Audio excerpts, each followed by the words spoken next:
this is Marlene with Miami Ghost Chronicles, and I want to welcome you to another episode of Stories of the Supernatural. Wherever you find us, whether it's a video or podcast on your favorite platform, please like and subscribe to us so that you can get notification of when a new show is released. You can also find us on major social media platforms. If you go to miamighostchronicles.com, you can find links to the videos or MP3 files, which you can download and enjoy without commercial interruptions. If you're into classic horror, ghost, and adventure stories, I narrate Nightshade Diary, and you can find links at nightshadediary.com. If scary stories are your bag, and listening to encounters with cryptids, ghosts, dogman, and other weird creatures sends a shiver up your spine, then go to supernaturalstorytime.com for links to our weekly podcasts. Noteworthy news about the paranormal world, true crime, conspiracy stories, and anything that is just plain weird can be found at eerie.news or visit the Stranger Than Fiction Stories tab at miamighostchronicles.com. Please subscribe to my newsletter on Substack. Just go to mppellicer.com for a link. I want to thank you for being part of my audience, and I think you are all wonderful. Hi, how's everybody doing? Good? Sorry about the face glare. I have to reset my camera on the setting for contrast and all that stuff. So yeah, I know. But anyway, guys, how's everybody doing? I'm doing good. Prepping for Thanksgiving. And this year we decided we're not going to go the turkey route. We decided we're going to do Cornish hens. Why not? Make something different. Um, you know, a lot of and of course I'm going to get on my little soapbox again about everything is Christmas, Christmas, Christmas. And I mean, I want to say with the exception of when you go to the supermarket, which of course they're throwing all these food things that, are, holiday based, Thanksgiving. But let's skip over that. Let's get, it's almost 2024. God, I can't believe it.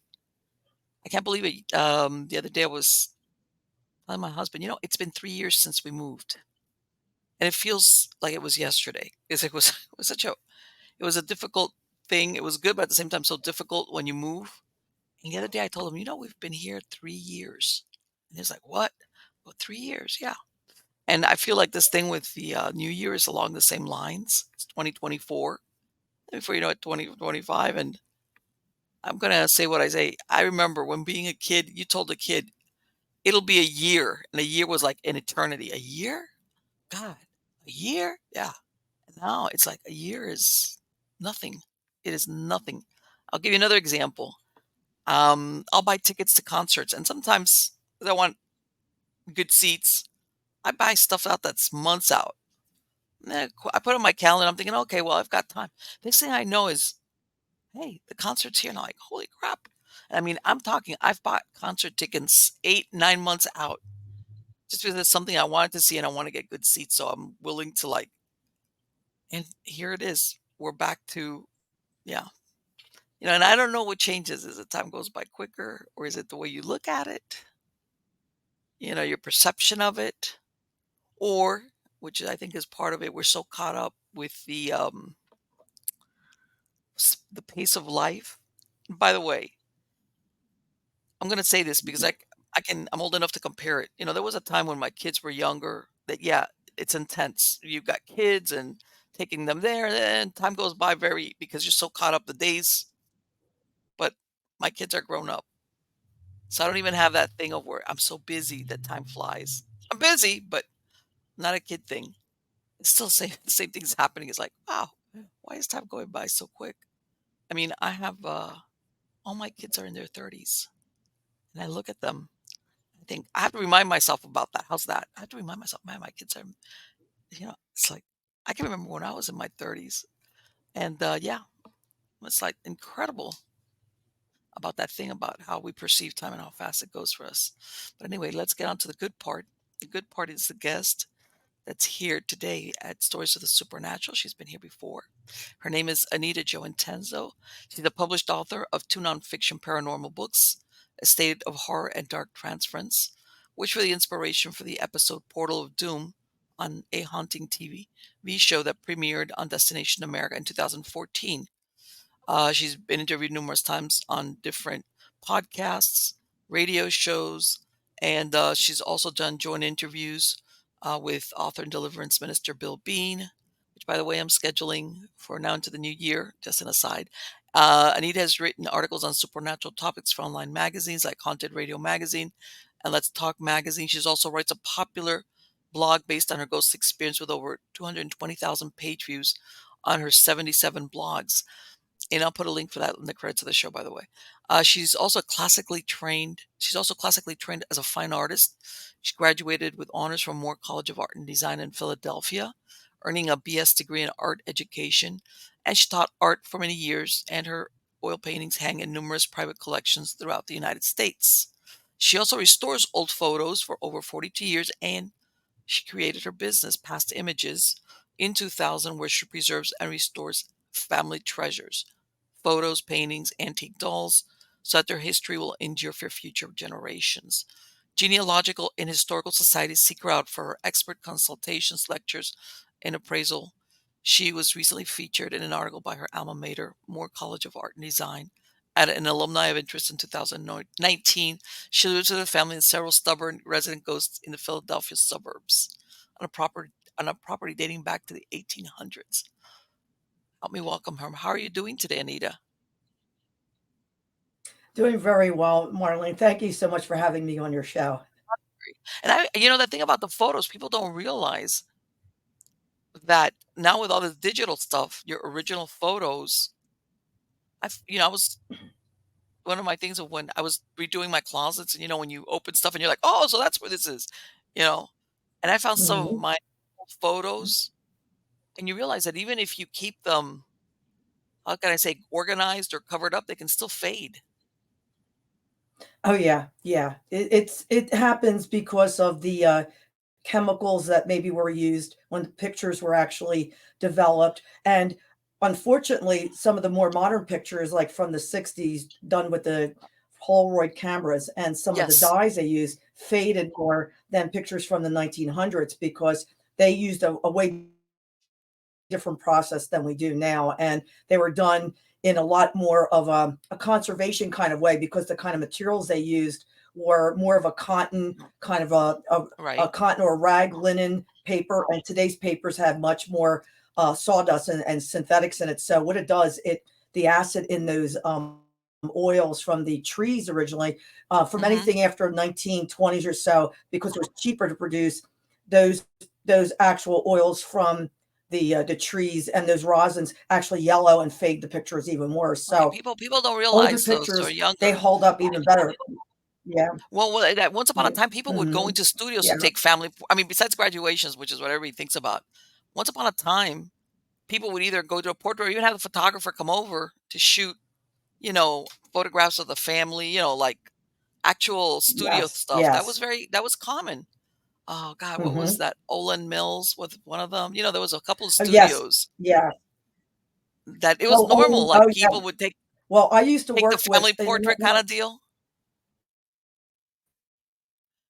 Yeah, those yes. Yeah. Oh, that yeah, that's family portrait. Well, and that was the thing that people would do that every so often yeah, during special stages in their life, and that was because it was expensive and they didn't have portable cameras in like we do sure. today. So it was something that they treasured, for like a family wedding or a get together or maybe a reunion. Yeah. But the older pictures are really fantastic for the costumes. I mean what they wore, and you can actually date things by hairstyles and Oh the yeah, kinds of yeah. composition they're in. So a lot of times people ask me, can you give me an idea how old the picture is? And sometimes you can get within a 10-year range because Right. of the way they're dressed, because the styles change like every 10 years. And and they are some of them are so beautiful. I'm fascinated when I see these gorgeous 1890s and Right. 1900s And people used to portraits dress done, up. and and they They would need put some on work their done on them. So to me, it's always oh yeah, Sunday yeah. best, to And take these it's pictures I though, mean, they put on their Sunday best.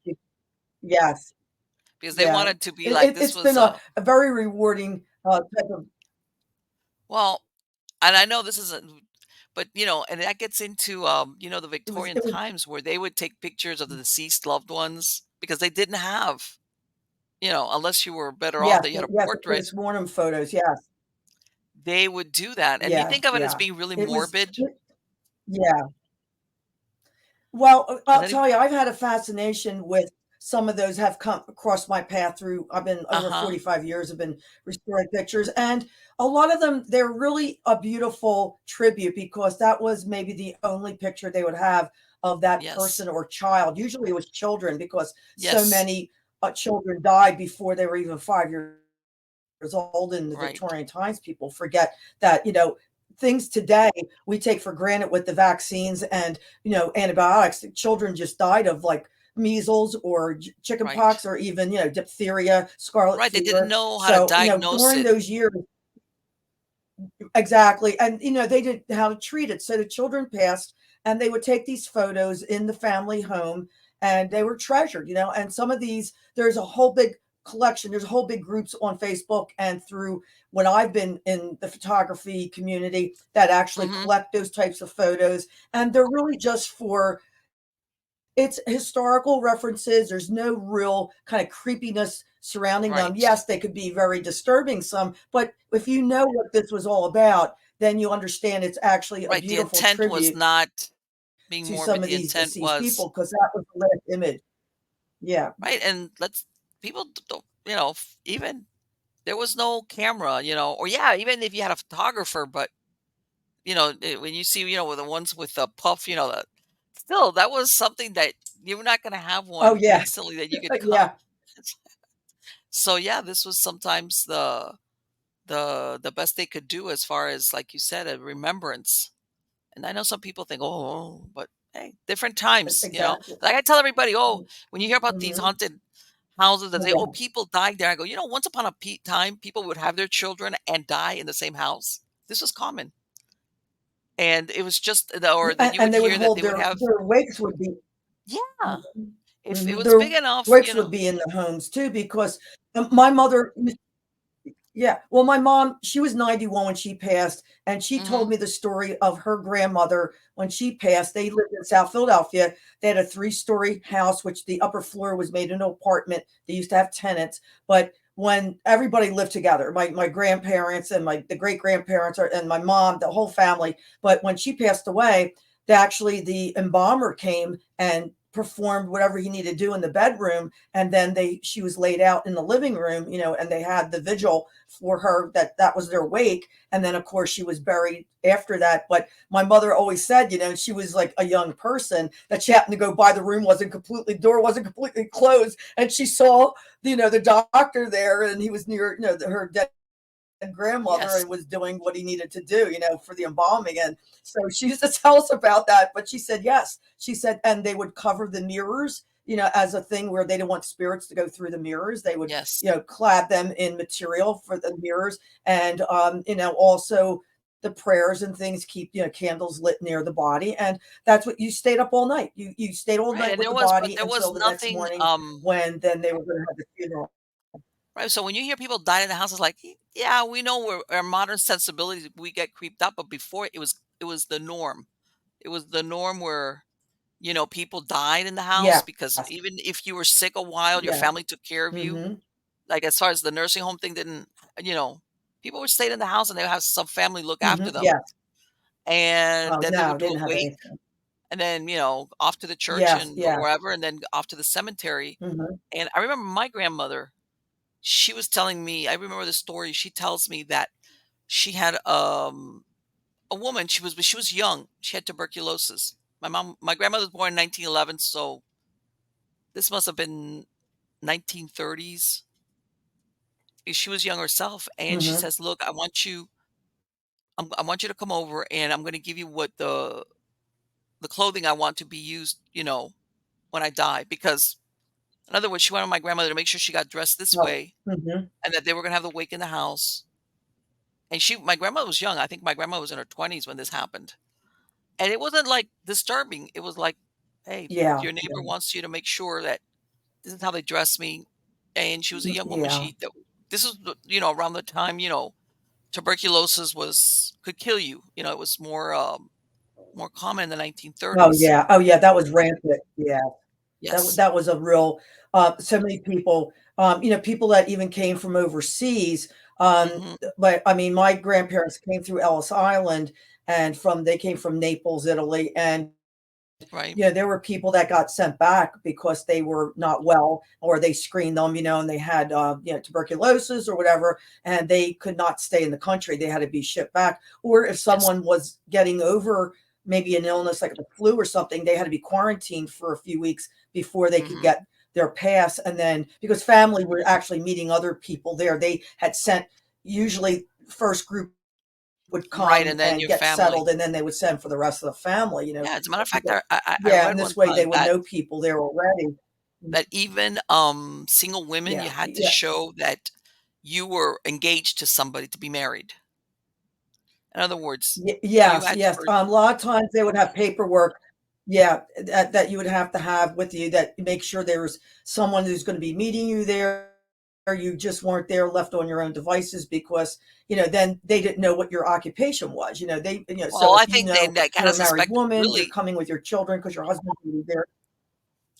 But yeah, Yeah, even yeah, single they would women have, that you had because to my show great because they were grandfather. thinking she's gonna end up in the prostitution if. Yeah, yeah, like they think that they're doing something illegal, or they're being trafficked here first, Mhm. in Philadelphia, and he was working on churches, in South Philly, because he was a sculptor. And so then he was here for several years, and then he set for my great grandmother. And at the time, my grandfather was only 4 years old, so they came from where they were from, Abruzzi.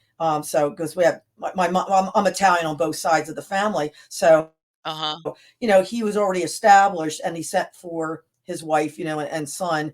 And and then of course they were here in South Philly for the rest of their lives, because then I still have family in South Philly. I was born in South Philly and then moved into the suburbs outside of Right. Philadelphia many years ago. But it's everybody, you kind of, it's interesting because I work with genealogy Okay. groups, being that I'm doing photographs. You learn the history of different places.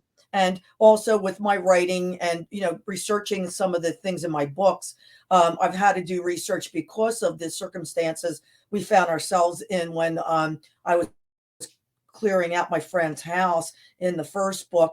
It's mostly about, being the executor of his home, and trying to find Right, yeah, out, I was gonna tell you, what you I can needed to revisit do, that because he for died suddenly. My friend, he was only right, how 55. that happened, which was, you know what, I was looking at, the other I was looking at your book, Yeah, yeah, he was. at the because, I mean, Mhm.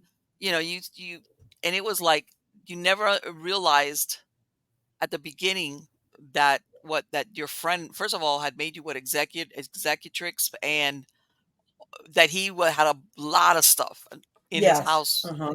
It was like a big wake-up call when you got there.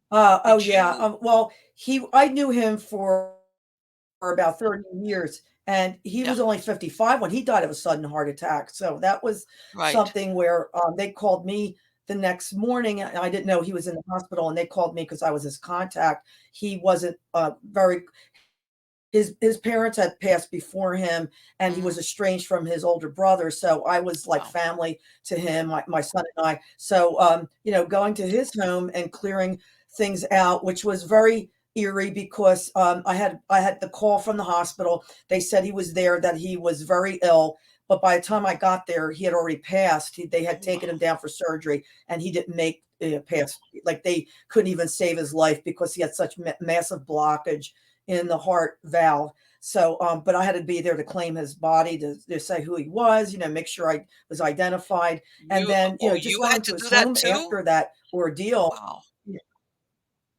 Yeah, I had to go to the place there and, make arrangements. I mean, he had left me, a detailed will. He had left a will with the lawyer, and then he sent me a copy because he was traveling overseas, a few years Mhm. before that, and he said, "I want to keep all this information with you, Anita, in case something happened to me overseas." So he had the forethought to do that. So when the time came, I had everything in an envelope in my desk. So when this happened, I just opened it up, and there was the contacts for the lawyer and, his Wow. brother and all that. So it made it a little bit easier for me to but it was still like a shock, because like I'm trying to sort of like take this all in that he's gone. I had to say goodbye to him in a side room. He was just there. And then from there, going to his home to make sure, because he had two cats that I didn't know, if anybody had taken care of them for a few days. Sure. So I made sure that I called this fellow who had taken care of his cats before. I knew who he was, and I called him. I said, "Look, this is a circumstance. Can you meet me there and just check on the cats, because I don't know what condition they're in. He's dead. He passed away this afternoon, and he's been gone since yesterday. They took him to the Mm-hmm. hospital. So yes, we had to do all that, but just to see the hoarding situation in his home, my friend Right. traveled all around the world and collected things. So there was room, and rooms are filled with just containers and boxes and stuff everywhere, that after his parents died, he just kind of took over the rooms and had things spread out. But it took us 10 months to clean out his house from all the things in the basement and in the rooms that he had stored. And I still have quite a few. He left me so much of his artifacts and things. That was part of the cause of, I think, what the haunting was all about, Right, because he because had like what you said, traveled it wasn't to just that so he was many a different countries, collector. South America. He's what they call like an organized hoarder. No, he was an Who just anthropologist, and he he just oh, yeah, oh, kept yeah, it was in boxes, but then you didn't know everything what was in the right. boxes. I was constantly surprised, like, how much he had collected about different things. His bedroom alone had just stacked of the Tupperware bins were things inside, and, some things you could see, but others I was just really shocked how much he did accumulate. And that was like, its own journey, just to go through things, see what had to go to people in his will, because he left so many different things to people overseas, to across the country. There was a friend of his that he wanted to have certain things. So it was a process of 10 months to go Oh, through, not just being the executor, make sure to pay the bills and make sure the home was secure, but also you're just going through tons of stuff, each day. We were putting 40 hours a week in, my son and I. it was a And it full-time was, job, in other words. I mean, he had been working for a multimedia company, and they had laid, yeah, yeah, and he was laid off most of the, and so I said to him, "Look, I'm gonna be able to do this only with your help, because I just don't know what's here. We just can't have strangers in here." So I spoke with the lawyer, and I said, "Look, can we just put my son on just an hourly rate, very reasonable rate, because he's gonna help me clear out things, and there's nobody else right now who you can get in here that would be very respectful of the things that we're finding. I don't want a complete stranger in here, because there's a lot of personal papers that have to be gone Right. through. Yeah. You My need somebody son that was knew my trustworthy. friend Paul for years and years."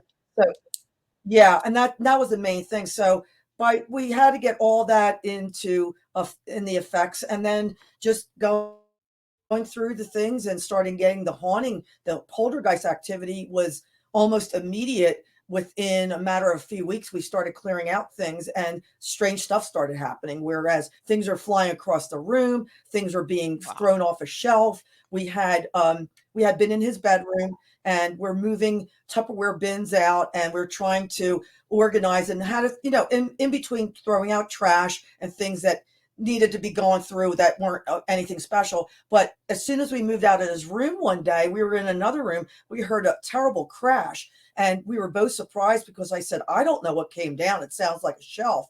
But when we got into Okay. the room here, there had been some Tupperware bins against the back wall, and those had been thrown from the wall end to the middle of the room, and one of the lids came off one of the Tupperware bins. That's how hard it was thrown, and spilled out some of the contents. And I said, "I don't know what's going on, but this is like really crazy," because I we need were to like nowhere near those bins, for them to be thrown out. so, uh-huh. so that was the Right. beginning, of like, wait a Let me minute, ask you something's something. not While he right was here. alive, did he so ever by any chance mention things going on in the house when he was alive? Did he ever tell you anything by any chance prior to his No, the death, like all only those thing I years? thought was strange, he was very close to his, well, he was his father passed away in the 90s, and then he was just he and his mother, and he was very devoted to his mother. She was a wonderful person, and she was very good friends with me. When she passed, he said to me on a phone call, because I used to call. I would check on him a couple times a week to see how he was doing Hmm. because it was a great loss to him. He actually nursed her. She had fallen and had broken her hip and in and out of the hospital. And in the meantime, he's taking care of her at home. He was working as a director for a retirement home as an activities director, and he had to stop all that because he was caring for her. Didn't want her to go in a nursing home. So after she passed, he told me, he said, I feel that she's around me, that, he was playing music that they both loved that kind of made him give him solace, that he would listen to the music. Sure. But he said, I feel like she's around, and I said, well, I wouldn't have no doubt because you were very loving and kind to her, Paul. So, maybe she's just letting you know to thank you for being, Sure. such a good son. And that was the only Absolutely. time. But he did say to me, if something happened to him, we had spoken back and forth. And he said, look, if something happened to me, or if something happened, he said, would we try to get in touch with each other? And I said, why are you talking this way? I said, we're both Right. young Right. people. I said, that's really morbid. No, he said, but promise me if something happens that, we'll try to get in touch with each other. And I said, okay, well, I promise. And then that was just let And you're go. thinking, And wow, then I that'll. thought back of that later when he passed. Yeah, well, that will be for years, and then Yes. lo and behold, he passes away, at fairly young, and then when I saw these things happening in the house, I knew that it was him. I said, I think he's really not sure that he passed because he died suddenly, and maybe Suddenly, he doesn't exactly. know he even passed. So I I have said heard of to that. just the air, and if anybody saw me, they would put me in a loony bin. But I just said, do you know that you passed? That I'm here taking care of your house like you told me to. I said, so Exactly. I'm just letting you know that you died. And so, I mean, but yeah, there was other things that I write in the book that only I and he would know. And when he would do something or something would happen in the house, I go, now that's him because only he and I knew that like private joke or knew what a Right. meaningful thing would be. And I just knew it would be who he was trying to contact me. So yeah, Right. And that's I almost mean, like when a you way. have close relationship with people, Yeah. Especially all it's that length of yeah, time. it wasn't where you're in a house. Yeah, oh, yeah, like knowing him for so long, knowing his taste, we had similar tastes, and we loved art history and anthropology and archaeology. And in fact, that's how I met him. He was doing a lecture at a local library on anthropology about his Native American things that he was doing in South America. And I had gone to the lecture, and we met, and we became fast friends after that because he didn't live that far from me. I didn't realize, that he had been also an educator. We both loved so much of the same thing. His brother had been an artist. So it's like there was a lot of common ground that we became Okay. really good friends.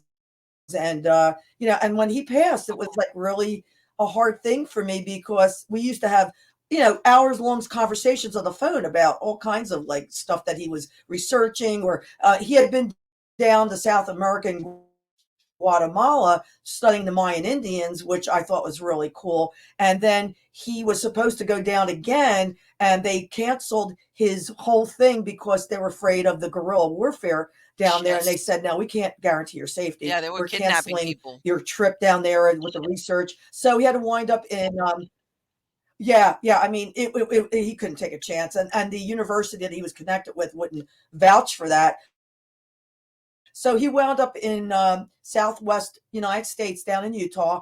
And I never forget that he says, I'm going to be doing a ghost town. He said, big deal. I want to do Native American. Well, he calls me about a week later and said, guess what? We found an Indian burial ground underneath while we were doing the ghost town. So that made him really Wow. excited that he could use his studies, in that instead, because he just thought it was boring to him to do the old West stuff. He wanted to do the Right. Native American things. So that was kind of a bonus for him that they found that the more that they dug to found near the foundations of the house, they found remnants of this Native American culture. So it was Shards and. that we had a lot of fun, a lot of good times together. So me trying to take care of his home was to me a labor of love, and also the commitment of a friendship that was years, connections. So I just I did what I could, but there was so much that we were unexpectedly facing that we had no guidelines. We weren't ghost hunters. We weren't people that, Let me went ask on you any of though, these tour things, After but you when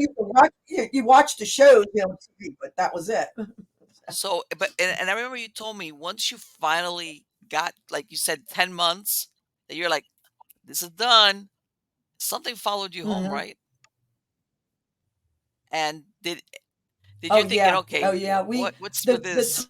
time the time we were Oh, yeah, well, yeah, that's why I wrote the second book, Dark Transference, because, we were moving things into my home because he left me a lot of his artifacts and things. He had a complete will outlined what he needed for where the people were to go, and then he said, "All this then belongs to Anita." So it's like, wow, I mean, this is a lot of stuff, like I had no Yeah, idea, Native American things and things from Egypt and Italy. And so I said, look, my basement is pretty empty. Let me start putting things down there because I'm uh-huh, not going to hire a storage unit right now because I just don't know to go through things. So I just started piling stuff in my basement, not knowing what I was transferring or what was falling home with the artifacts, into my okay, basement. So no sooner we closed that place, his place, and got a buyer for the home, which was going to gut the house and then resell it. Then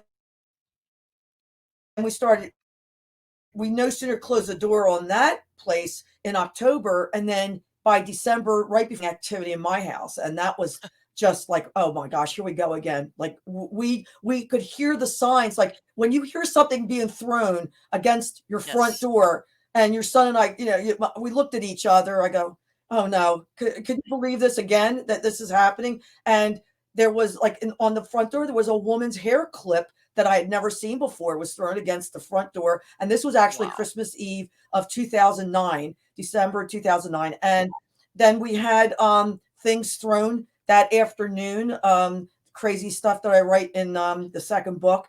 And I said, I don't know what's going on over here, but I think something is now here. And, it did, like, we figured, this was it. We finally could get back to a normal life after 10 months of really mhm, extreme craziness at my friend's house.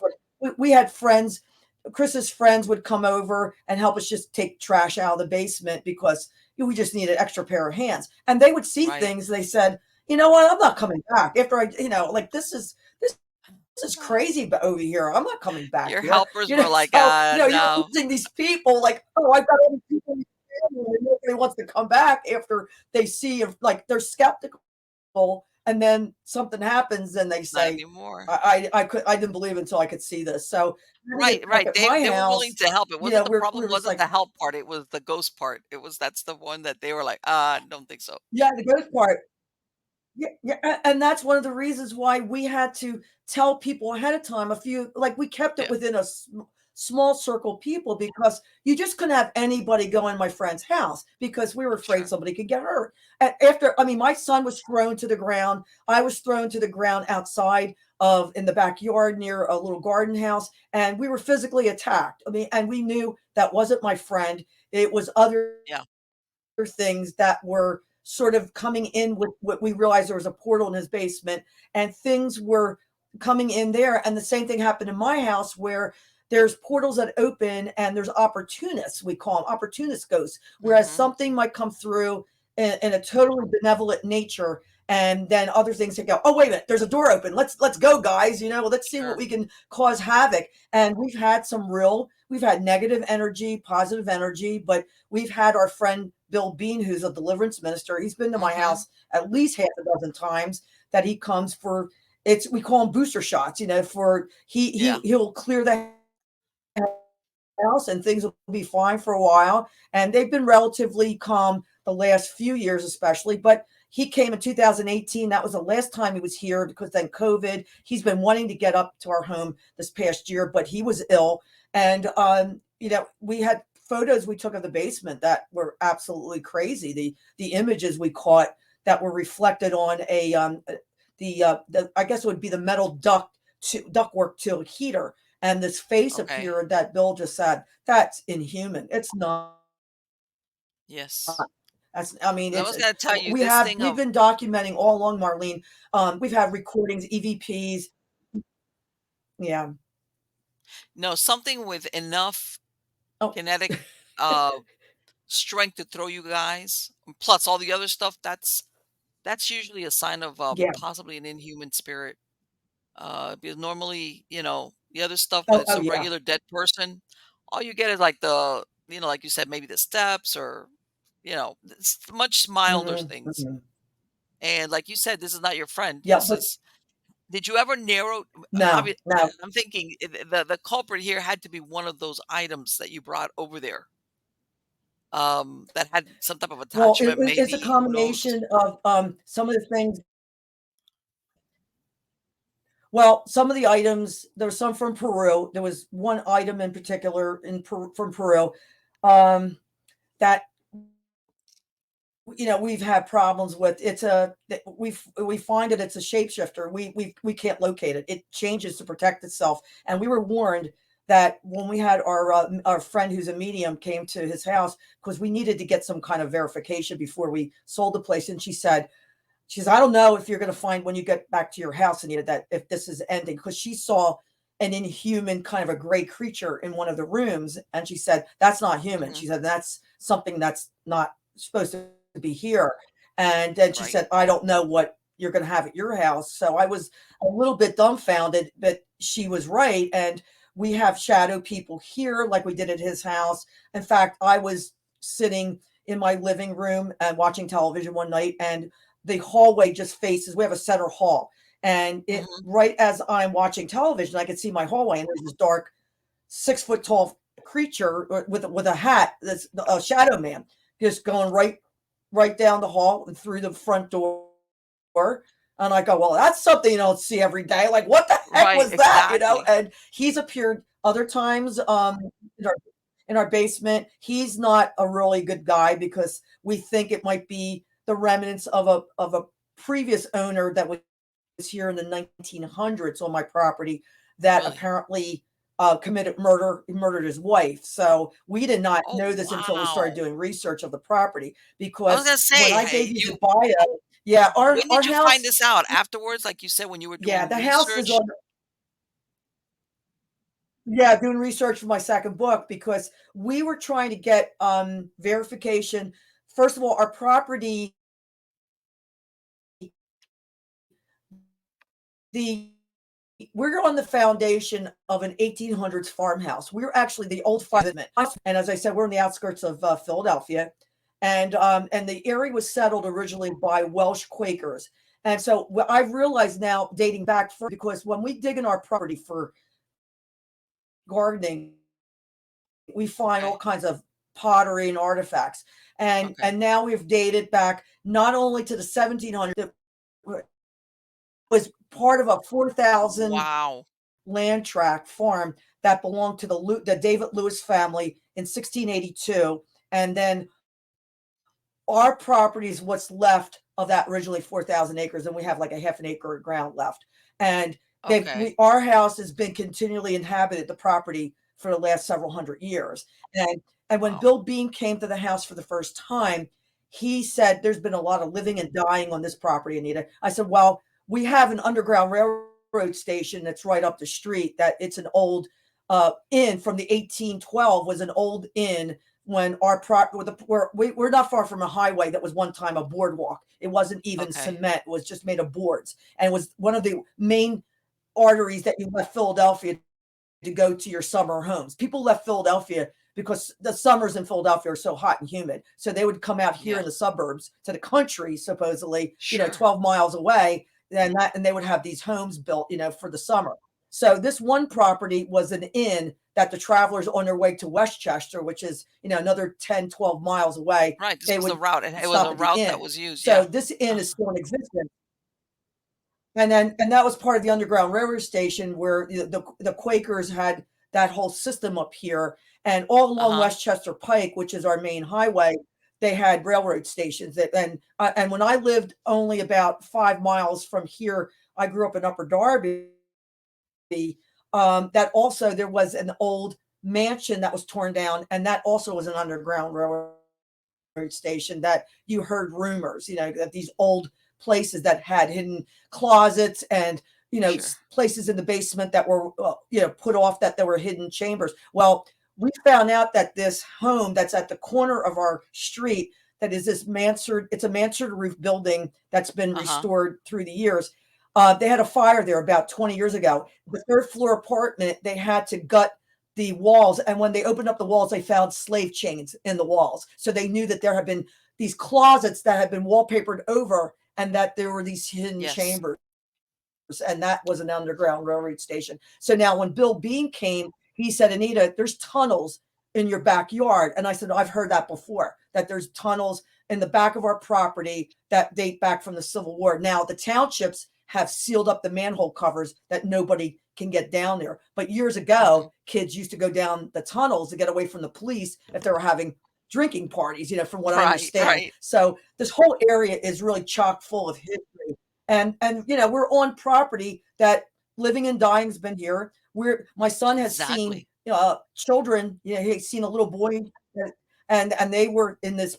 We think there's two children's graves in our backyard that's been told to us by the one of the I guess it was the Tri County Paranormal Group came, and they Hmm. independently went to the same place with their dowsing rods and didn't tell each other till after they were all done, where did you go? And they all went to the same place. And my son told me, he said, well, he told me which place it would be. And it was the place that he never told them. And it was the same place that they believed that these children died, like maybe in the 1800s. And our area is zoned country. So you're allowed to Right. bury some farmland. And if there was no churches by, where are you going to bury? Because they were few and far between at that point to have a graveyard Sure. or, a churchyard. So the people probably buried. So that's something that is a legend or it's been told to us, but it would verify why we have children's spirits have gone through the house at different times,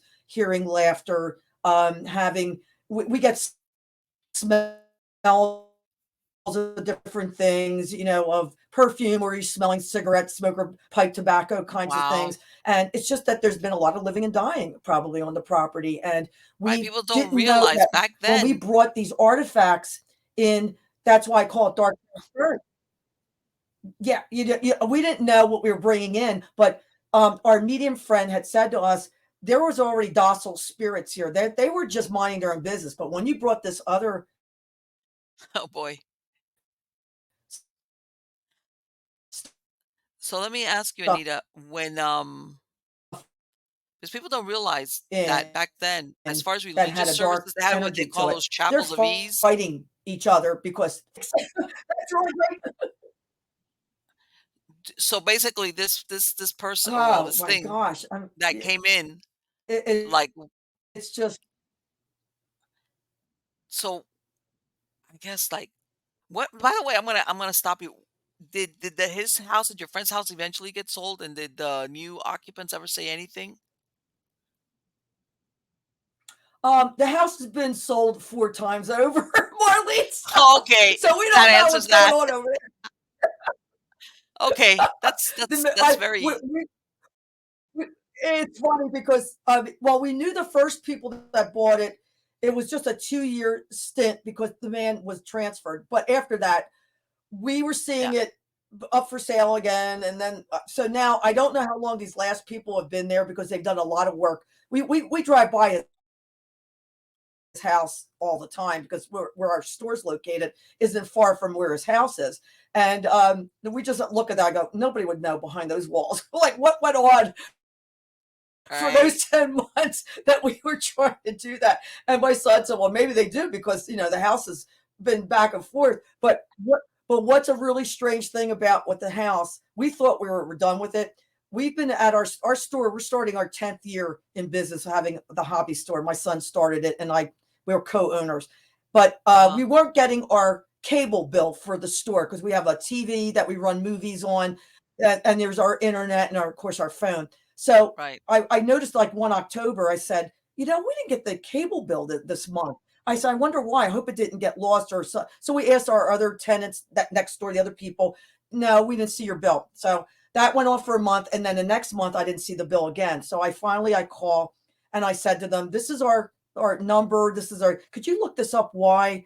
we're not getting the bill. I said, we hope it's not lost or somebody, walked away with it. So she looked it up. She goes, well, she said, I gave her her address and everything and the account number. She says, oh, she said, somebody called in and asked to have your bill diverted to another address. I said, what are you talking about? I go, who would call you to Uh-huh. divert the bills to another address? So I said, well, what's the address? So she gives me the address. And I said to my son, does this sound familiar to you? It was my friend's address. And there What? was nobody living there at the time. That I have no Wow. idea to this day. Nobody was living at these bills were going to the house. We don't know Uh, who called, why they had her account number. And I said to the girl, well, if they want to pay my bill, they can go right ahead. But I yeah, said, this is a sure. business that we have, and that's a residential. So I said, those bills aren't being paid because they're going to a home that there's no occupant, that it's up for sale, that house. So she said, well, first of all, she said, we're sorry about this. We're not going to charge you for late fees. I said, send me by email the bills. I'll pay them off. But I said, please, I want you to go back to our original address and put a code word and password so nobody ever does this Right, again. like a So I security wrote a thing. blog on that, Marlene, that said the ghost hijacked my cable bill because I've That is never heard incredible. anything That like that. is And she so says weird. that is the strangest story. That's a crazy story. Of all the places, of all the I said to her, are you kidding me? Why that address? She said, I don't know who called in. We don't know it was male or female. And I said, That but is then they so had her weird. account number to change it. So I said maybe somebody's like looking for attention, but to this day, and then also from my friend's house when we first were there, we had to put a security system. We had to change the passwords, and he Okay. had a phone number that we were allowing it to pick up messages because we had to transfer over. And there's people that didn't know that he passed suddenly, so we had to do that too.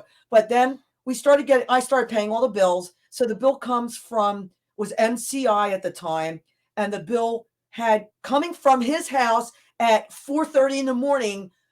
They were calling the relay station, which was in Bethlehem, Pennsylvania, which is like an hour or two away. That something was calling from his house, calling the relay station.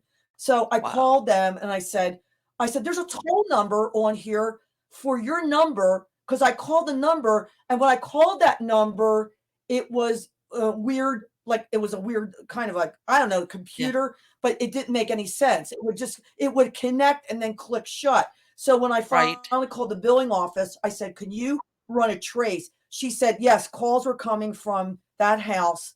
But I said, "They're every week the same time on a Tuesday for a solid month." I said, "Nobody's at that house at 4:30 in the morning. I have no idea who's calling your relay station." I said, "The person passed Wow. away." So that went on for several months. They were taking off every time that happened because they did not know how they could correct this. She said, usually we call during the night just to check to see the line's okay, but you would never know that. There's no reference that you would know that we would call, but Right. there's no idea. There's nobody ever called from there. So we got all those toll charges taken off because it was like $1 each time it called. And Right. once we took off the MCI account, they were no longer servicing the area. We went to Verizon. Then the Right. call stopped. As soon as we changed companies, there was no, and to this day we don't know who was making the calls at 4:30 in the morning and whose That is own, so So unusual, like Anita. weird Think stuff about like it. that, mechanical. Yeah, yeah. It's just so much strange stuff. That's why I Well, wrote 2 books, Marlene, because no, well, you know you what? can't remember everything. You have to write a book You about know, it. I imagine, see, when you first got that thing about your friend passing away, you didn't know what was coming with it. It was like, wow. And I think that's so interesting that you're saying this house Yeah, is gone up for sale 40 times. And I know one time you already knew, well, it's going to be a short term, relatively speaking. But yeah, that it's coming up and it's being sold. yeah. Sounds like every couple of years. Yeah, there's something there. Yeah, Yeah, absolutely. yeah. So, We didn't know it till after the contractors were working there. They had a few.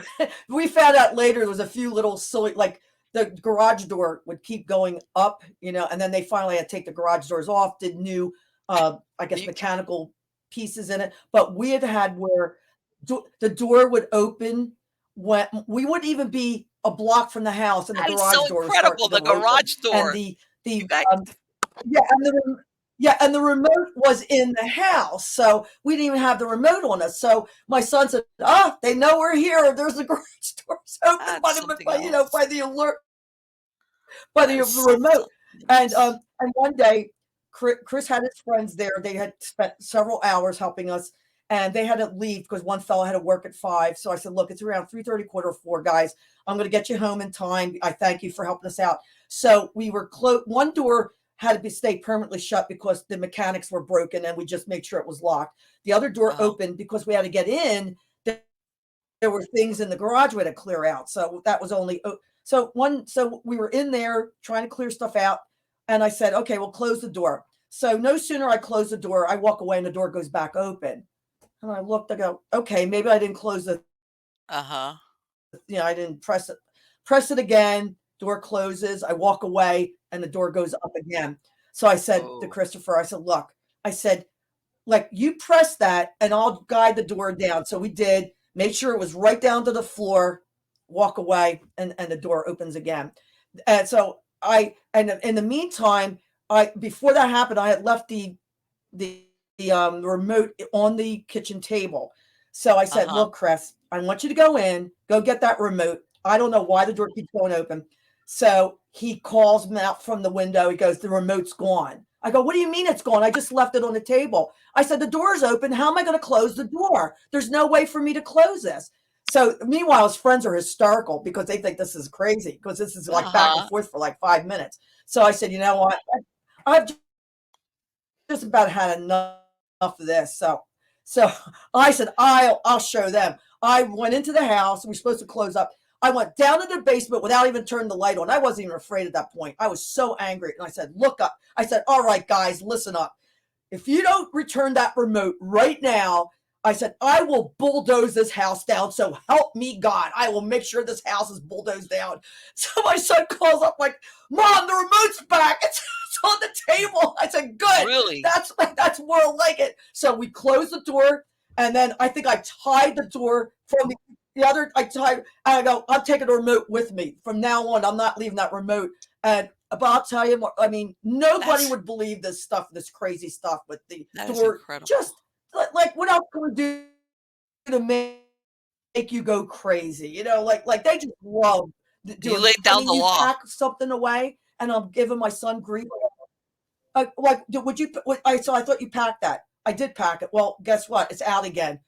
Okay, now we have to wrap it again. I mean, you go up the steps from the basement to up into the kitchen, and stuff would fly over your head. Go through the kitchen. We'd have the door. There was a little porch, and all the doors would be open because it was in the summertime. So Uh-huh. the object would fly over my head and go right through the door outside. And one of our friends was out there near the van because he was helping us move stuff. He goes, "What was that?" Happened to be a statue Like, of Jesus that you put was a suction cup that you put in your car, like the visor or yeah, whatever. yeah, And I know what I you said, "Well, mean. I guess Jesus did a flyby." And I said, I have no idea where that statue came from. I've never seen it. I don't know what it's doing, but there it goes. And that's the kind of stuff like we would be laughing sometimes. It would be so sinister. Sometimes you'd just be crying because you just I can't take anymore. I mean, having stuff thrown over, like my son going out the door and a bunch of stuff from the table. There's like a pack of pencils in a what do you call a mug, and the mug would just fly at him with all the pencils and Wow. all over the floor. He goes, "That thing just attacked me." He said, "That thing just came out." So let me I ask you, mean, did I can laugh was it the now, but when we talk about it all the time. did it What was that, stay hon? in the basement and do this stuff, or did you ever see anything like in the bedrooms or other part of It, of it your house? Yeah, it traveled. At one point, it was just in the basement, and then it brought itself Mhm. up because things were happening in the bedroom where we Okay. would have things against the wall, and they would just be thrown over on the floor. There would be things upstairs like, um, a dimmer switch that you can screw off. They love taking the dimmer switch off and throwing it into another room. I go, "Why? Like, why are you throwing this Oh, dimmer yeah. switch? Like, are you getting yeah, you got my attention." Or you're in the kitchen and I'm trying to empty cabinets, and you hear this a clang, and it's over my head, and I didn't know there was a little shelf above the door frame, and it was a little silver bracelet that must have belonged to his mother that hit on the shelf. And it's like, okay, somebody get me a ladder. Let me look what's on the shelf. There's a little silver bracelet up here, that a little bangle Incredible. bracelet that just hit up on here. So it just all through, and even a garden house. That's where I was. We were in the garden house getting rid of stuff in there. I turned around, came out the door, and somebody pushed me from the back, my small of my back, pushed me forward, and I fell over. There was boxes that I had black and blue all over my left leg and thigh for a couple weeks because I had shorts on. It was in the middle of June. You It was know so what? Does that hot. see, that's when And it's not and that's not before my interesting son. anymore. Oh yeah, it was getting bad. That's why we wanted to Mhm. be out of there, Marlene, because it was August that my son, he was coming out of the kitchen. He was going through. It was like a rancher, so your everything was on one level except for the basement.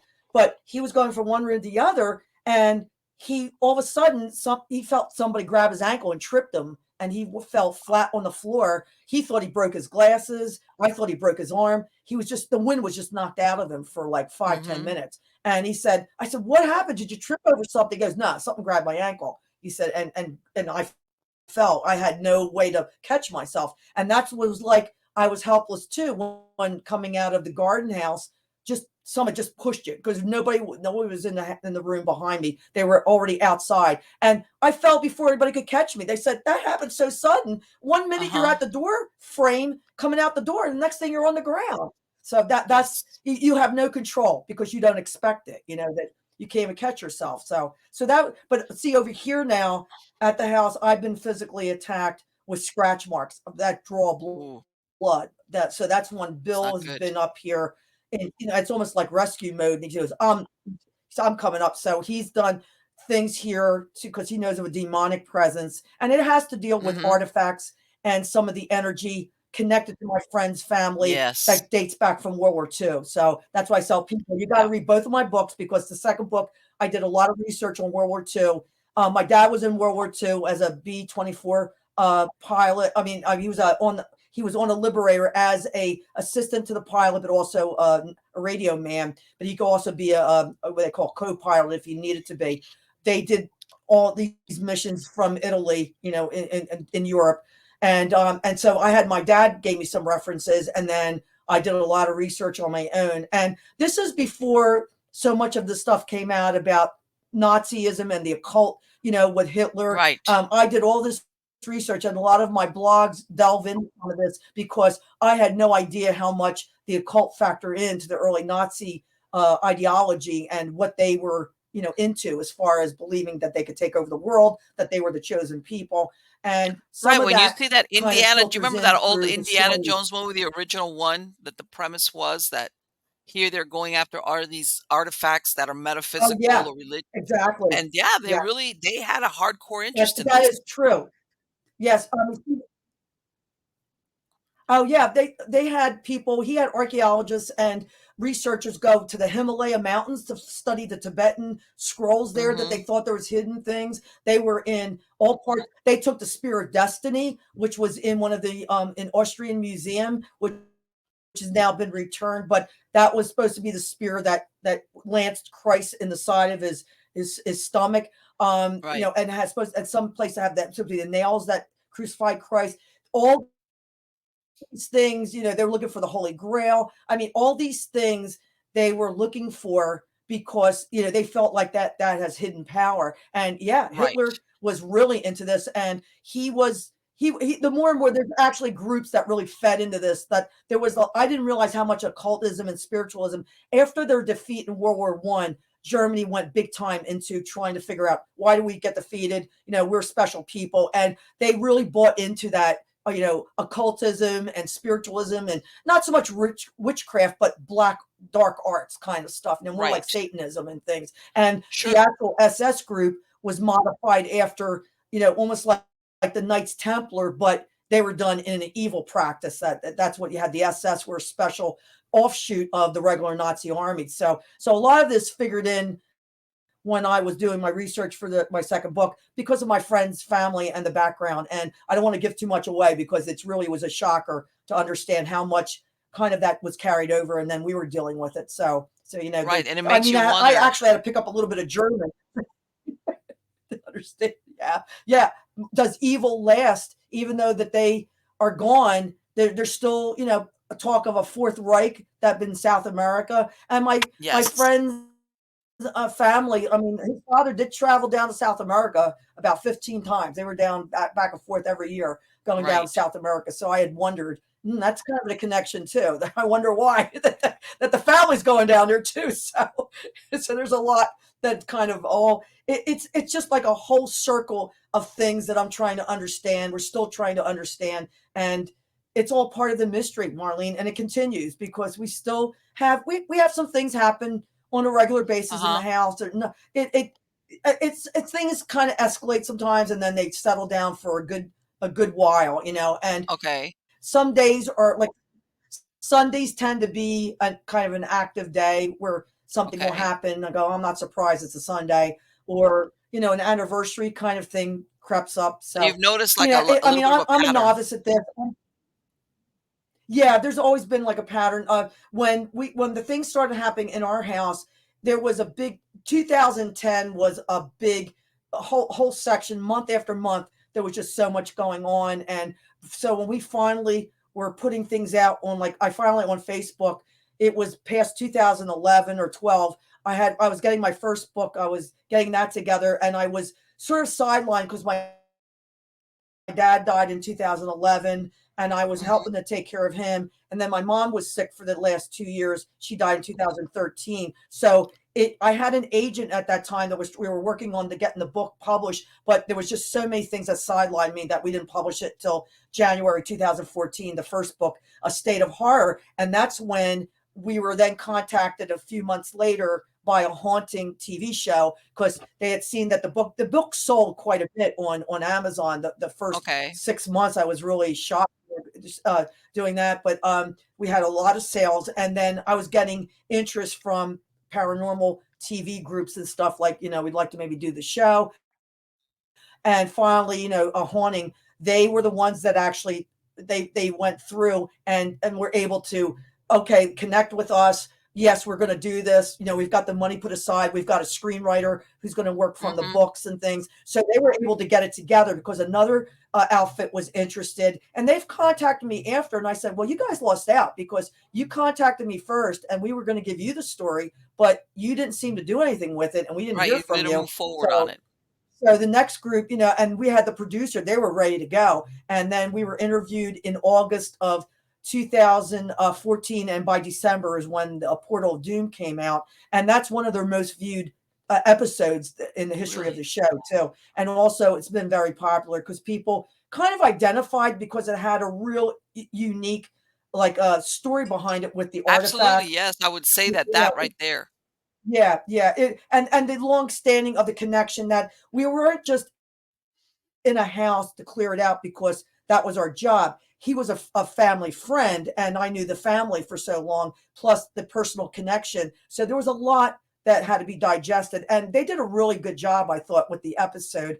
And some people said, "Too bad they didn't do a part two." And we have a couple things that are being negotiated, but nothing on firm right now. That some people have been interested, maybe do a docudrama, but Hmm. a couple things have been floated, but I there's an interest from a Canadian media group. They've been in touch with me this past year, and I said, "Well, I said the story hasn't changed. I said it's really up to you if you decide that you want me in your wheelhouse of stories for your television show." So I've had, they've had different people connect with me, and we've gone through the process. But I know how long these things take Let sometimes. me So ask you, so I don't know. did his brother ever mention anything that happened to him? Or was it strictly you guys? No, but you know what he said to me?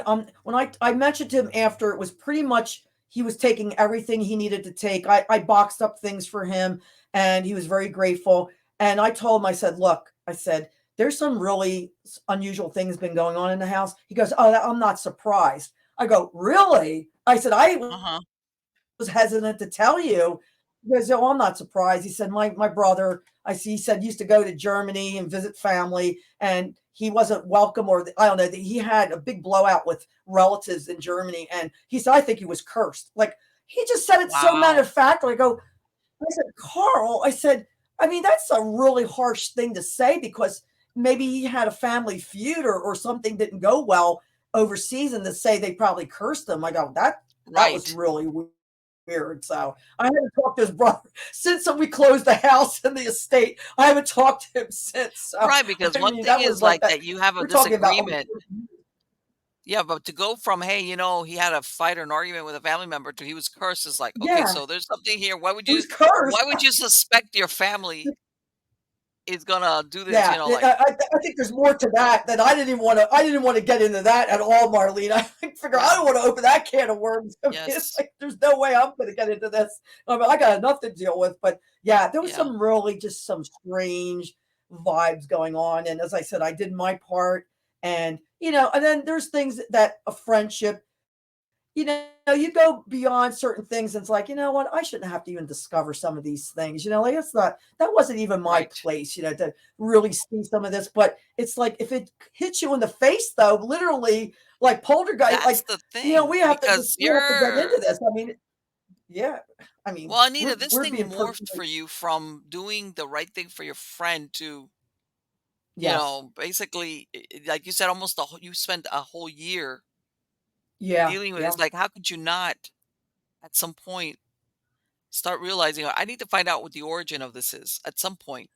Yeah, yeah, like, and the more that we delve in, we've actually it's been recorded. Like I was on a show a few years ago, and as we were talking and we're discussing about the artifacts, and the people in the chat room were hearing voices with accents, German accents, Wow. actually threatening me. So later on, the producer of the show sent us a transcript and said, "Check this out and see what you can hear." So we had the show was recorded. My son hadn't heard the show because he wasn't there that evening. I was doing the show with her.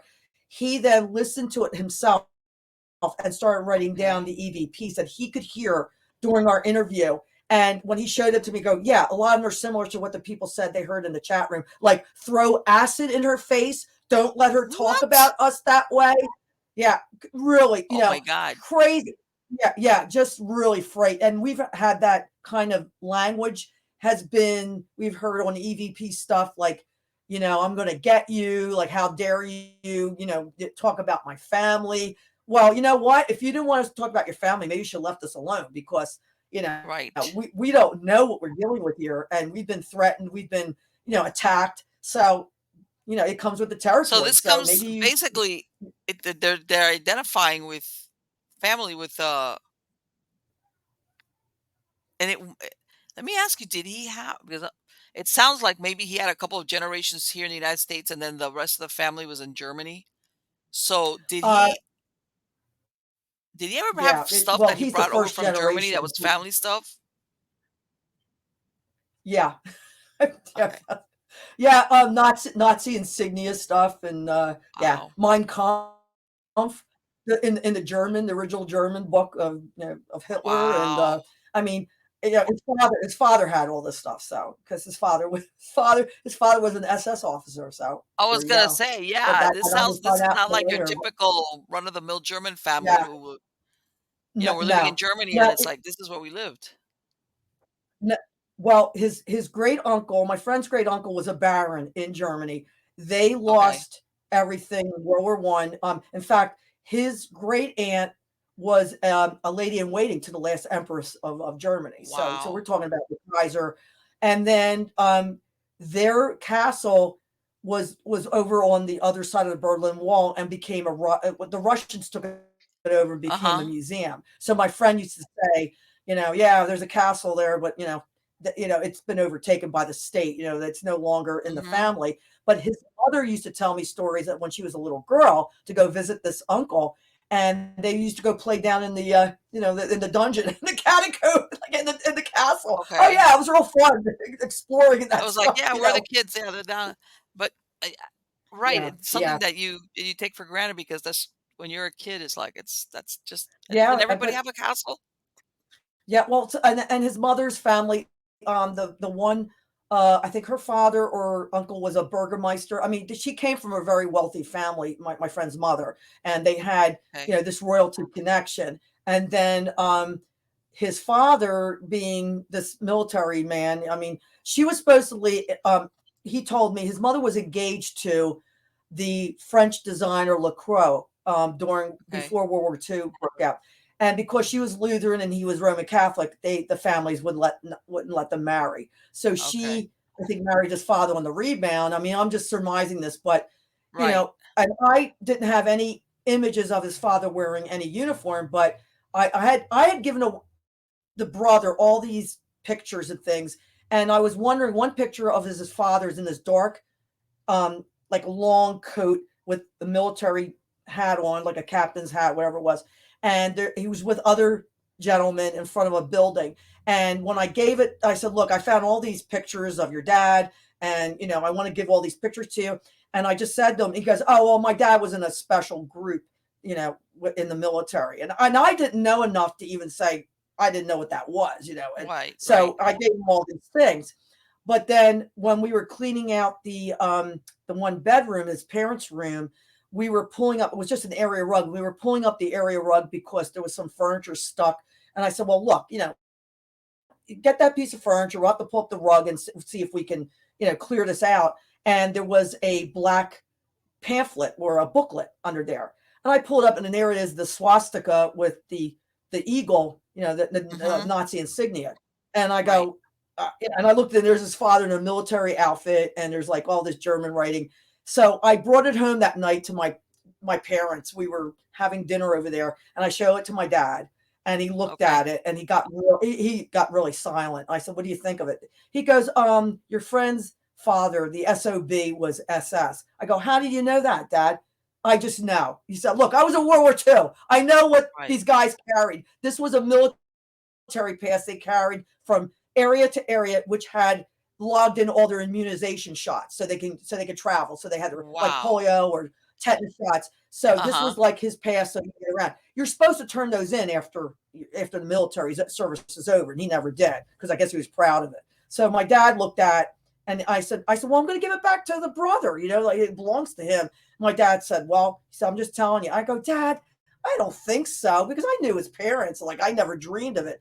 But then Right. later on, it was verified to me that a neighbor happened to get in touch with me because she had moved, but had sent a letter to his house asking how he was doing. She didn't know he had passed away. So what I did was I wrote back to her because I knew she was a good friend, and sent her his obituary and all, because I had a memorial service for him that I had to do by myself to get that all Right. together. His brother didn't help me out, and my friend was cremated, so we did what we could do, and I mean, did a display. I had to get some catering people to come in, try, because he was well known in the community because he wrote a lot of things for local churches and stuff. But I was doing that, and now I lost my train of thought. I'm sorry. I don't No, know what I was no, no. just It's saying. it's okay that the thing about that his dad and everything about what your dad said that Yeah, this oh, guy yeah, was so it was, a friend that I wrote to and sent the obituary information. So she called me because I said, "If you wanna give me a call," I think her name was I think it was Nora. I said, "Nora, just let me know." So she called me. She said, "Thank you for sending all this." She said, "I'm really shocked to know that he passed." And we started talking, and I said, "Well, I'm cleaning out the house, Nora." I said, "It's such a big job." And I said something about, he's very proud of his heritage and the father. And she goes, "Well, Mr. So and so was SS." I go, you're "Wait like, a minute, oh Nora, I'm boy. gonna drop the phone over here. Like, just don't say a statement like that. How do you know this?" I go, like, I'm like stunned. And because this is Uh-huh. now verification what my dad said. And it's like two different, she didn't even know anything like what was gonna go on. And Right. so I said to her, "How do you know this?" She said, "Well, his wife, which is my friend's mother, was good Mhm. friends with her mother, Nora's mother. They're about the same Okay. age, but they happen to be Jewish. But her mother got along with her. Her mother was Jewish, and they respected Right. very each other. His mother did beautiful designing, and I found clothes that she designed with her own label in the house when I was going through Okay. everything. And having this connection with this French designer too. And her mother also did clothing and was seamstress and all that. So they kind of bonded being neighbors and just in Right. talking, she let it slip one day. She goes, "Yeah, we knew everything that was going on with the Jewish people. Like, they feigned ignorance, but we knew what was going on." And she told him how sorry she was because Nora and her mother were leaving the neighborhood and moving to Florida and her mother was going with her. Her mother was elderly and she wanted her mother to go with her. So these two women were never going to see each other again. So Right. my friend's mother said to her, "I'm sorry that this happened because this is on my conscience, that we knew what was going on." And for the Wow. Jewish people. And so that's Exactly. how she knew that from the family. Like they said they always knew he was mysterious, the mysterious Mr. So and so in the neighborhood. And I said, Right. "Well, Right. I mean, I didn't know, I wasn't a neighbor, I wasn't in a neighborhood, so I only knew from a distance, knew him. But he was always friendly to me. His mother, she was good to Yeah. my son. She was very sweet. So that's how we got to know this. And then of course you find, Nazi connections, you find pins. I have Incredible. Nazi pins that were from 1930s rallies that the Nazis held and stuff. So Wow. there's artifacts. I have the daggers, I think, are probably one of the biggest things, that the daggers probably were used in World War I, and then, because he kept those, and Okay. then it was for World War II.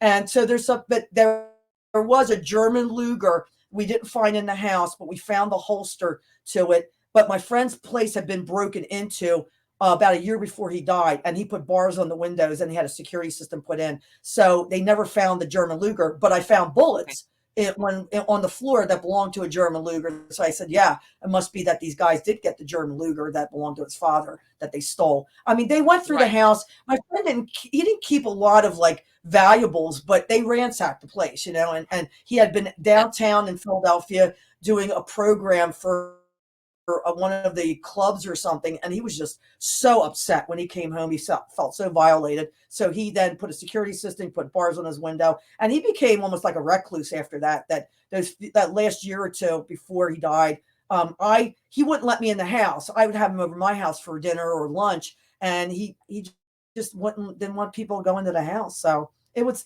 a shame. I just think it preyed on You his know what? mind But it's after it's a while. incredible that like you said, that after the fact is when you find out all this thing about the history of his Yeah. family, and it's like, and it's like almost like different sources where some of this stuff is coming from. You know, Hmm. is it Yes. that connection, like a family thing? Is it part of the art, or it could also be a little bit of each? All these artifacts, like you said, from different parts of the world that Mhm, have their mhm. own some type of attachment to it. Oh, oh, yeah. Oh, yeah. Oh, yeah. I mean, I have a Peruvian mummy doll. I have a doll that they call it a Peruvian. It's actually made by the natives. It's made of grass and straw, and it's like a Okay, rag doll. But the actual material that it's dressed in comes from actual ancient and mummy you know what? wrappings that the people in the 1950s they used to do that.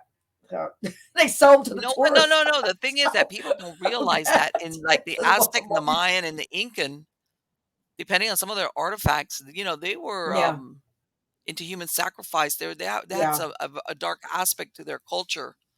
You know, yes, you also hear yeah, that yeah. Yes, there is. the time period when things were handcrafted, that whoever worked on maybe a doll or whatever, Mhm. like depending on what that type of person they were or what they were doing, I don't know if you inside their head, it kind of sometimes gets transferred into the Yes, object that they were creating. yeah. You know, That it's not that like that now, like most everything's manufactured. definitely. That's what they use in the like voodoo. Yes. Yeah, but that's where the voodoo comes from when people are manufactured. It's the intent you're putting behind it. Mm-hmm. I mean, these Yes. were the mummy wrappings. What happened was so much was being taken from grave robbing that the nearby villages would find all these wrappings just on in the desert, and they're not being disintegrated because it's so dry. So in the 1950s, they were making these dolls, between a mother and a child, and all the textiles were like at least 500 years old. They were taking it from the mummy Wow. Yeah, wrappings that and definitely. wrapping, making these dolls up. And my friend, when he was down in Peru, he had bought one of these, and it has energy. And Oh, sure. then of course other things that he bought from different places. I mean, he's got Native American things that he bought on his travels. I mean, I'm actually going to contact in Washington D.C. the Native American Museum because I have a shaman's buffalo headdress that I Wow. found in two different separate packages, and I've been restoring that.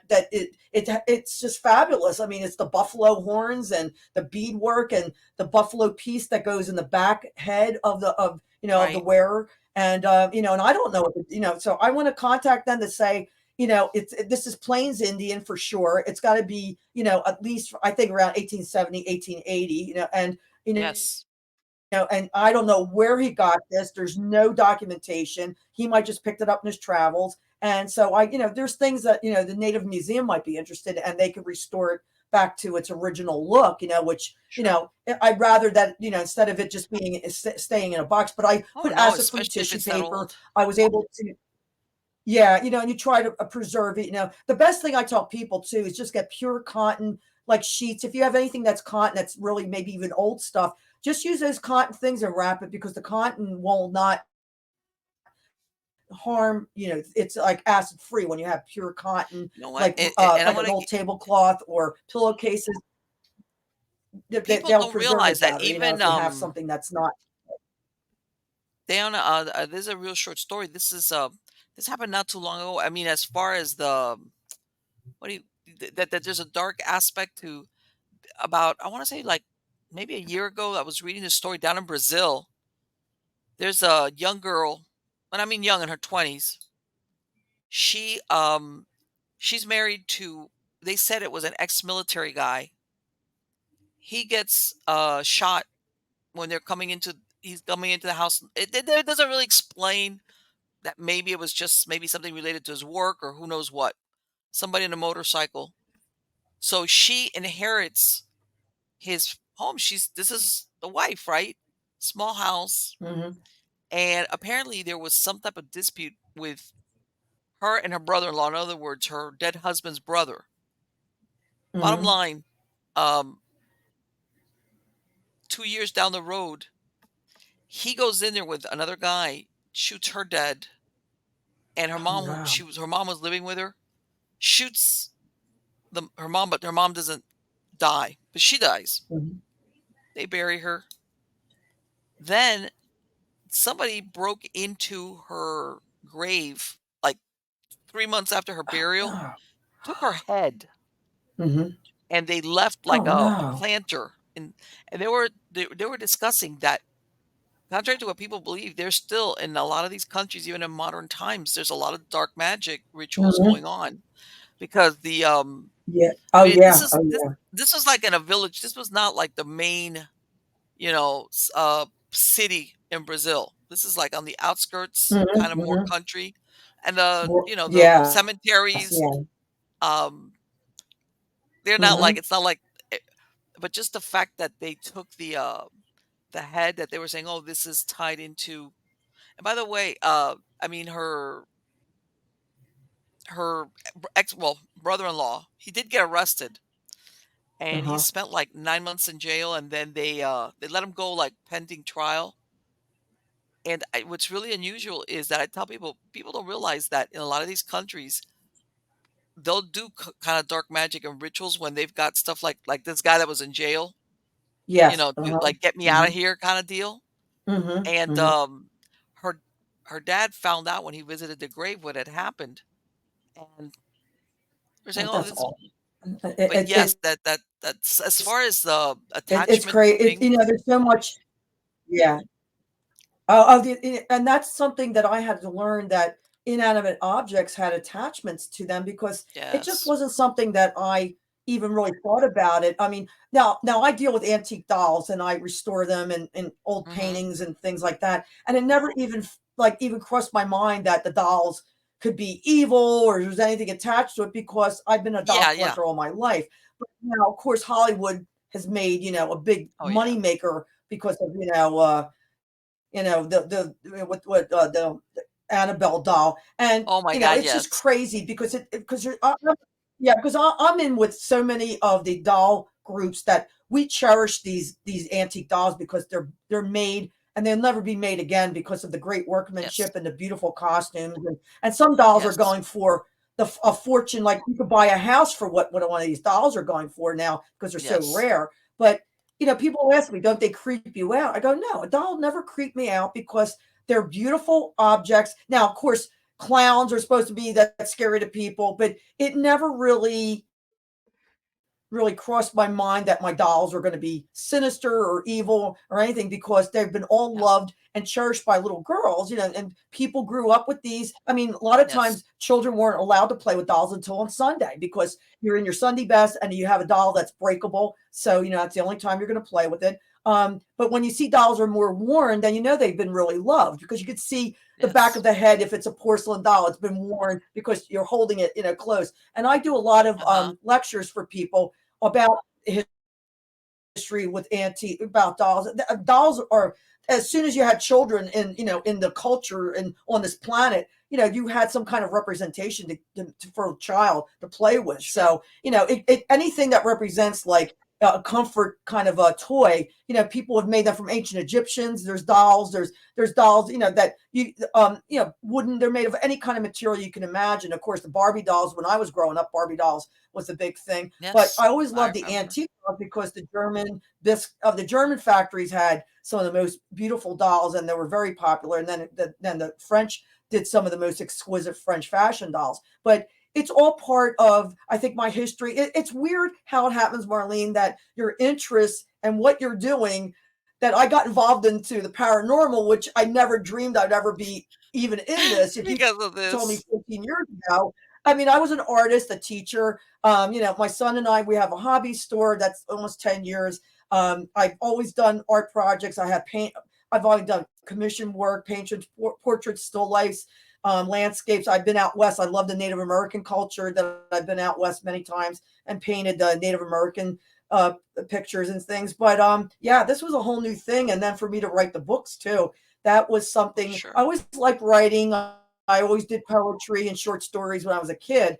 But I thought, well, I can give it a try. And then, producing the manuscript, I learned everything just by watching YouTube or just exploring on my own. Nobody was there to help me how to get the Yeah. manuscript together, how to write a query letter to a agent, but I did that all on my own. And now I've had my agent. It's over 10 years we've been together, and she's just wonderful. And I was lucky that she thought enough of my manuscript when I sent it to her. She Yeah. said, yeah, she says, I'll take this on. And she does the negotiations. Like she will be part of, she's also a lawyer that she helped me out with a lot of legal issues and things. And she's there if something were to come of the story or we make more with from my books. I mean, she's there to be on my To guide. lookout. She's got my back Sure. because so many people, yeah, they'll get involved in something and they don't know the logistics or the legal matters Yes. behind What it. the And you ramifications can't give are. your rights away. You have to be so careful. If somebody wants to quickly, yeah, or they'll manipulate. They say, "Oh, you're naive. They don't know anything about this." And I've talked to other groups. I said, "There's a lot that goes into when you are producing a book. You have to do the right steps. So my Mm-hmm. agent and I, actually helped other authors. I've did a few book covers for them.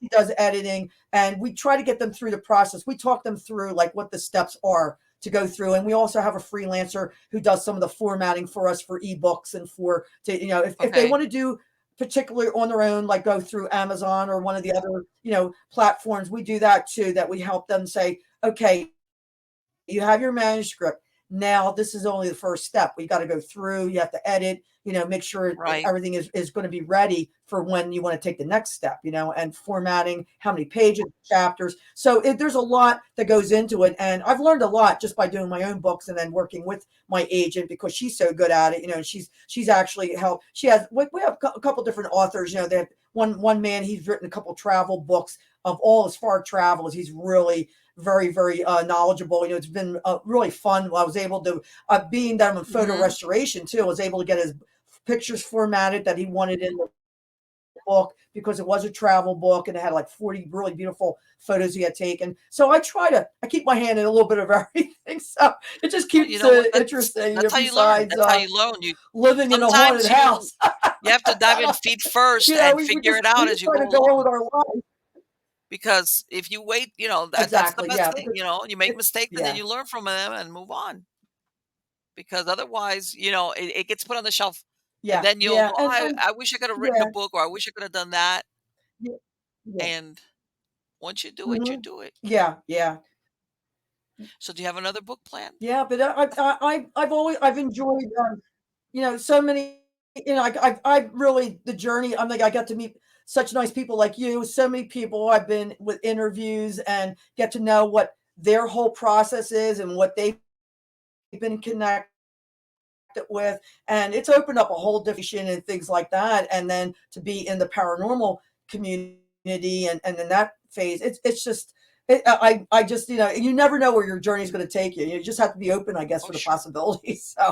So I try to navigate pretty good. Yeah. Do you let me ask you, because things have calmed down, you said at your house or anything or everything like that. Um you should, I mean, this is like a cautionary tale what happened to you, almost like if you've got a good friend that wants you to like do away, take care of his estate, think twice about it. That's like, and I think that's what's so intriguing about your story, Anita, that Yeah, this is yeah, I've said that. What was that? Was that I didn't catch the last little bit. It was breaking no, up a that little this is bit. why I think it's What so did you say, Marlene? I intriguing didn't hear is what you said. about the Uh-huh. story that you basically you went into it with the last thing Yeah. you were thinking about was ghosts, the supernatural, and poltergeist or anything. You were going in there because your friend, your good friend, is Oh, asking you like, "Do this for me," yeah. and this thing kind of mushroomed into like, "What is this?" Yeah. I mean, yeah. Oh, What do you yeah. That was I mean, I was just worried about getting the house, yeah, getting that done, so it was No, I a bit totally expected understand. what I walked into. Anita, for my podcast listeners, what's your website where you can find you? Well, I have, a website. It's, AnitaJoIntenzo.com, Hmm. and it has a different I have a lot of different information on, collecting dolls and photo restoration, but also there's links to my books. They can go to www dot estateofhorror.com. That link will take Okay. you, I think, right to my website, and you can go on to Amazon where the book can be purchased. It's on ebook, it's on Kindle and paperback, and then also darktransference.com. But if they just go on my website, there's a lot of different things on there of interest. And also, I wrote 2 years ago. I just wrote a book, a very small book about my parents and their unique love story, and about my Okay. dad being in World War II and how being first generation Italian Americans, the Hmm. trials and tribulations that they went through, growing up, and how they met, and it's just a unique story. And so I've been wanting to do that for a long time, and I'm glad because I was able to then for my family to have that and treasure the story, the pictures in the book. Some my dad took when he was on the B-24 from his old Okay. Brownie camera, the old big box camera that he took pictures, and that in the book. But that's it's called Destined to Love. A daughter remembers her parents' unique story, and that might be also in there because they'll say whatever Anita Jo Intenzo might Okay. be what other books. But yeah, they're the two books on the paranormal, and everything's true. It's as we documented. I don't get into too much of like preconceived ideas. I just basically report what happened with us, and how Hmm. our reactions and what the consequences were after. You know, Right. and as I said, I don't try to convert people. Like they can hear my story, and as you said, it's a cautionary tale. Be careful what you promise to somebody if you can Yeah. fulfill it, because Yeah. sometimes it could be almost beyond your endurance. If you need to do this, but I mean, I don't know. I'm a tough South Philly girl, a tough Italian girl that Yeah. I tell the ghosts, I go, I I've bet got an you weren't afterlife. ready for this. I've got too much to do. Too much. No, no, no. It was a shocker, and just trying to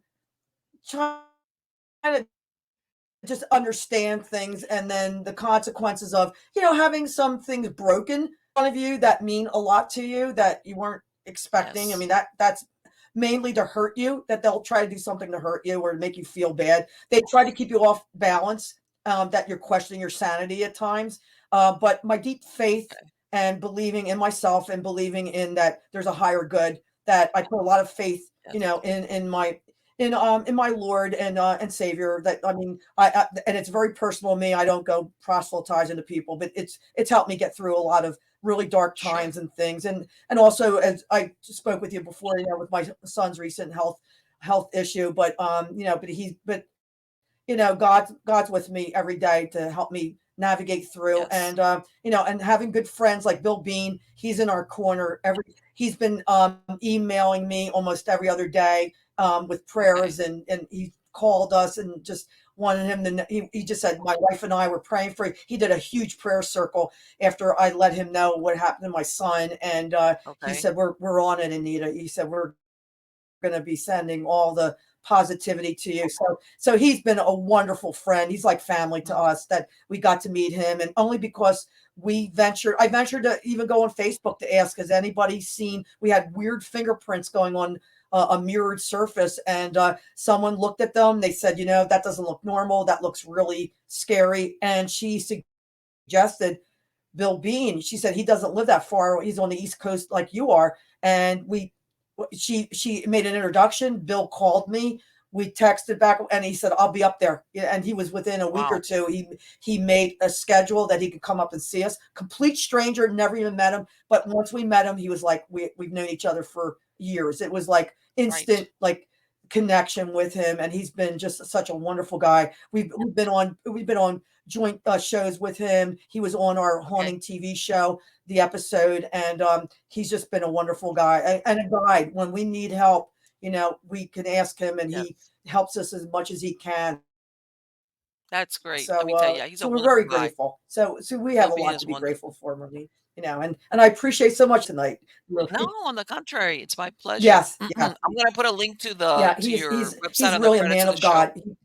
God. Oh, no, he's great.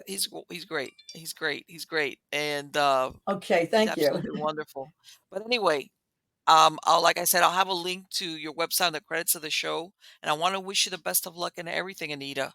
And please, the best wishes for your son, for his recovery, even though it Oh, sounds well, like he's on the mend, thank you so much. okay? Take Thank you. care. Bye-bye. Yes, yes, every day is a little bit better for him. Yeah. Thank I you, know. Marlene, Bye, sweetheart. and Take care. and Bye-bye. you have a wonderful holiday. You too. Yes, you too. Bye-bye. Bye-bye. Wow. She's been here. This is her third time, and she talked about this before. And as you could tell, it is true. She was living her life in the sense of she's busy, she's got a business. I mean, several businesses, the restoral and all these things going on. And she had her parents, elderly parents. In other words, this is not like somebody that was like, I'm really bored and I think, I'm going to imagine all these weird things. And here, she's, you know what? And one of the things I remember from one of the prior shows that she told me was, she goes, now I understand why my friend would never have me over versus we would meet or he would come over for dinner for anything because I want to say maybe a part of him knew, understood the hoarding situation going on, and I guess he didn't want her to see this, even though it's what they call an organized hoarder, where he had everything all boxed and stacked and this and that. But I think he realized this is, I can't help myself, but this is not normal. And even Anita, who was a good friend, if she would have come over, she would have been like, "What?" But again, I remember she even told me that he had even kept his parents' clothing, like a lot of the clothing even from his mom. Yeah, but again, as difficult as that would have been, because all of a sudden you realize I'm responsible for getting rid of all these things and following his will. The flip side of it is that's difficult without the haunting going on. Now you go in there and you throw stuff like that, what she's describing, and and it's like, okay. And let me tell you something. According to her, it's almost a year. A year is a long time, which tells you And she was saying we were working 40-hour work weeks. And for it to take 10 months, that tells you this man had a lot of stuff in there, a lot. And then that's why, and again, it's like, I guess in that conversation didn't never came up, but that you almost wish that you could ask him, well, obviously while he was alive, like, did anything ever happen here? Because obviously, besides if you want us to go down the road of that maybe her friend came back after he was dying or dead, I'm sorry. That's something there was an attachment to some artifact, God knows from where or how old it was. And sure, remember because of his, you know, he's an anthropologist of many years, he knew what he was looking for. Because yeah, sometimes people go to these foreign countries and they'll buy stuff at bazaars and it's like, yeah, for all you know, turn it over, it might have been made in China, in other words. But he, because of his training, probably knew what he was looking at was like if it was an original artifact of some type. Sometimes those things, I've heard this before from other sources. Some of those things you have to be really careful because they do bring either by mistake they get attachments or at some point during the time that they were being made, the intent was to use them as maybe either a fetish or something involving darker rituals. All right. So you you would want, and then of course there's the other aspect of that he's got this very dark family history that again makes you wonder, did any of this bleed over into what was going on in his house and now by extension Anita's house, right? So many questions, some that probably they nobody will ever get answers to because most of the people that could have said one way or the other are dead, starting with a friend. That he could have said, yeah, Anita, I've for the last whatever 10, 20 years, whatever that I've been living here, I had all this weird stuff going on in my house. That would have helped, but he's gone. And again, would he would he ever have said anything along the lines of yeah, my dad or my family history in Germany is not only Nazi but an SS officer. Come on, let's face it. You kind of might want to keep that under your hat because I mean it's not your fault. You can't help it, but still. But did that bring in its own creepy factor in there? That's basically being, I don't know, expressed. It's like, wow, what I wonder what Anita has. If it might even be more than one of those things that gave her that is the point of origin. Like when they do these things for the diseases that you need to look for patient zero. This is the nexus. This is where everything came from. Is there a patient zero or an artifact zero amongst all the things that she's got there? Interesting. I wonder if she would ever figure it out. Hmm.